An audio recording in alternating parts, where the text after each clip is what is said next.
take a look at this 36 millimeter Datejust with a Jubilee bracelet and a fluted bezel. It's the very same price as this Datejust 41. Shouldn't this be cheaper? Well, it's all about the bezel. This is an all-steel watch. It's got the steel smooth bezel that cost $1,000 less, which accounts for the identical price. Welcome to Watch Symposium. I'm Austin. All right, I'm headed to Tokyo. I'm going to meet my friend Jason. We're going to hit a couple of Rolex ADs, a couple of gray market dealers, see how prices are going here in 2022. Now, in this video, I want to talk about the most overhyped modern Rolex in 2021. Here it is, early 2022. It's the 3rd of January here. I've reflected on it. And here at Watch Symposium, I've decided it is officially the Oyster Perpetual, particularly the 41, and particularly the turquoise dial, the Tiffany blue, the robin's egg blue dialed OP41, all right? Now, it's kind of funny because I've always thought that the OP prior to 2021 was underappreciated, and it went from really underappreciated to overappreciated. It's pretty noisy here. This is an odd video, but hey, it's kind of a throwback to some of my earlier videos like a couple of years ago. And all right, so where was I? All right, so back in the past, I have always felt that the OP was really underappreciated because it's the father of all oysters, all right? And it never got the love and appreciation I thought it deserved. People still call it an entry-level Rolex. You want to get on my bad side, call it an entry-level Rolex. It's not. It's inexpensive because it's simple. It's just a time-only watch. It's a three-hander watch. Of course, they're not going to charge more for it, but that doesn't make it entry-level. Entry-level is like what you talk about when you're talking about cameras. You know, fewer buttons, fewer options, doesn't overwhelm the customer. We're talking about watches here. It's not what you ease into. You go to a Rolex shop, ideally, right? And you think, okay, what do I need? Do I need the date? Do I need this particular function? Okay, this is for me. All right. It's not like, okay, I'm getting ready to buy my first Rolex watch. I'm going to ease into it because this is a big purchase and I can't quite swing the sub yet. No. Spare me this entry-level stuff. There's no, everything across the board when it comes to Rolex is equal. Okay, Rolex is Rolex, and the only reason people call the OP entry-level is because of the price, and the only reason the price is what it is because it is a simple watch. Okay, rant over, thank you. All right, but anyway, people didn't give it the love it deserved, and it always used to irritate me. And here it is, 2022, and now people are giving it too much love. I mean, can we have some balance, people, really, all right? All right, let's calm down. Let's have a breather. Let's do so with this 36 millimeter precious metal Datejust. This is a rare model. That's what the tag says.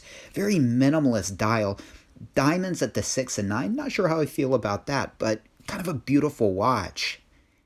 Okay, so back to the premise of the video, and yes, the OP 41, 36, mostly 41 is overhyped. Related to that is the fact that I don't think people are appreciating it for the right reasons, and again, because of the reason I mentioned earlier, it's the father of all modern oysters. It's really, you know, any modern oyster you have on your wrist owes a nod to that grandfather of a Rolex. And that's not why people like it. They like it for the wrong reasons. They like it because of the bright colors. It's like Rolex dangled some paint in front of their faces and they just went crazy. And again, they're not appreciating it for the right reasons. They're appreciating it for these superficial reasons, the dial color and whatnot. All right, so there's that. And then, of course, there's the price. I mean, the price of the Tiffany blue, I really should start calling it the turquoise because it's not the Tiffany blue, and I kind of like to stick with the Rolex sanctioned terms. The turquoise dial is okay, all right? But it's not worth the price that it's going for. Think about the other Rolex watches you can get for it. Case in point, this extremely rare end-of-the-run 16710. People are paying more than this price for the OPs. Guys, this is a 3186 movement watch. This is very special. It's a late Z serial. All right, and it's not a watch that I would want to wear every day. In fact, all those bright colors are sort of the antithesis to what an Oyster is, which is a really subtle, not over-the-top watch. And you might say, well, no, it balances out that because you have a little bit of the color to sort of bring it up, make it a little bit more noticeable if it's something like a silver dial or the bright blue dial. It's a little, it's a little too subtle. It's not noticeable. Well, I think that was the beauty of the OPs. Speaking of subtlety, there ain't none of it here. All right, so this is a diamond dial precious metal day date. Look at the way the day window is between the 11 and the 1, just perfectly between those ones. I think that's really cool. It's got service papers. It's got regular papers. This is Z serial from 2006, 2007. While the OP prices are over the top, this watch is over the top. So got to give the Stealth Wealth win to the OP. Okay, so I'll leave you with this. People, again, have gone gaga over this paint, and then they've lost sight of some of the beautiful OPs that are out there. 369 OPs, concentric dial OPs. OPs with much more interesting dials that we'll never ever see on an OP again. And so to pay the kind of money people are paying for these bright colors when older 39 millimeter OPs, the white dial, or the 116000 with a 369 dial, that's out there. That can be had for much less.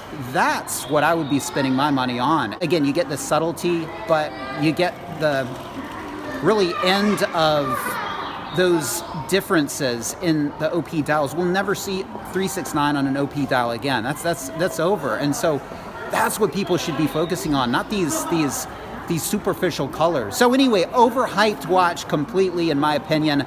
Great watch, but can we have some balance here? It went from underappreciated to overappreciated, and for all the wrong reasons. That's my take on it. Let me know what you think. Take care. Thanks for watching. See you next time.